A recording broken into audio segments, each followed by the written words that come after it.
شاید دیں گے اس کا کہ میں یہ بھی بات دیکھنا چاہتا ہوں، یہ بھی ایک سوال ہے کہ مرزائیت کا بار بار ذکر ہوا، کیا اب بھی بھیرا میں کتنے یعنی کہ خاندان ہیں یا کتنے گھر ہیں یا ایسٹیمیٹڈ کتنی تعداد ہے جو بھیرا شہر ہے؟ میں 7 مضافات کی نہیں بات کر رہا ہوں، گیاٹ کی نہیں کر رہا، آج کا کی نہیں کر رہا، کیا بھیرا شہر میں جو محلے ہیں، بھیرا شہر کے جو وارڈ ہیں، اس میں قریباً اس مذہب سے وابستہ لوگوں کی، مذہب تو خیر نہیں کہہ سکتے، اس فتنے سے وابستہ لوگوں کی کتنی تعداد یعنی کہ؟ ہاں یہ ایک سوال ہے، اس پہ بات ہو سکتی ہے۔ سر آپ ٹائم بہت ہو گیا، لیکن میں 2 شخصیات کو بھول گیا، اگر ان کا نام یہاں پہ نہ لوں گا تو بڑی زیادتی ہوگی۔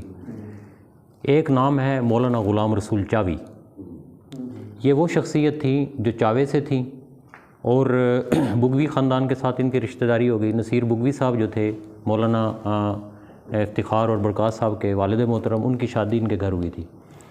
یہ بہت بڑے شاعر تھے اور چاوے سے چلتے تھے، جو ہوتا ہے نا گدھا، اس دور میں یہی ہوتے تھے، ان کے اوپر کتابیں لاد کے راستے میں پیدل آتے تھے۔ میرا شاہ صاحب کا جو دربار ہے، اس کے گلی ہے، اس کے اوپر ایک چھوٹے سا وہ چھپر سی بنی ہوئی ہے، یہاں یہ کمرہ ہوتا تھا، یہ ان کا کتب خانہ تھا۔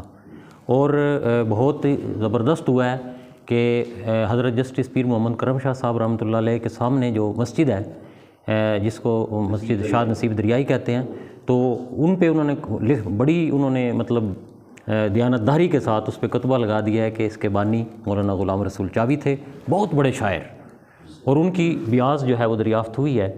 اور ان کی جو قبر ہے وہ میں آپ لوگوں کو بتاتا ہوں۔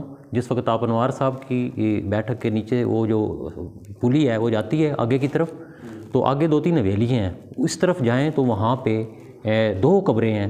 اس میں ایک قبر مولانا غلام رسول چاوی صاحب کی ہیں۔ جب مولانا شرک پوری صاحب رحمۃ اللہ علیہ بھیرا میں آئے تو انہوں نے، وہ صاحب کشف و کرامت بزرگ تھے، انہوں نے کہا تھا کہ بھیرا میں 2 نوری وجود ہیں، ایک حضرت میرا شاہ صاحب اور ایک مولانا غلام رسول چاوی صاحب۔ تو بہت بڑے شاعر تھے، ان کی بیاض جو ہے وہ موجود ہے۔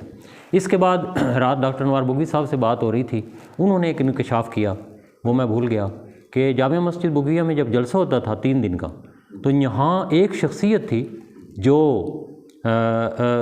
جلسے کے بعد پوری روداد، کس نے کیا کہا، کس نے کیا کہا، کس نے کیا مقرر، پوری روداد کو فی البدی وہ وہاں پہ کھڑے ہو کے شاعری کی صورت میں بیان کرتے تھے۔ ہاں جی، وہ نابینا شاعر تھے۔ تو ڈاکٹر صاحب نے مجھے یہ کہا کہ اس کا نام مجھے یاد نہیں، تو یہ جو اگر آن لائن یہ سلسلہ چل رہا ہے تو میں ایک سوال چھوڑے جا رہا ہوں، وہ کون سی شخصیت تھی، تو مجھے بھی ان کا نام یاد نہیں، تو وہ بھی ڈھونڈنا چاہیے انہیں بھی۔ تو یہ 2 شخصیات جو ہیں یہ رہ گئی تھیں، تو میں نے کہا ان کا بھی نام لینا۔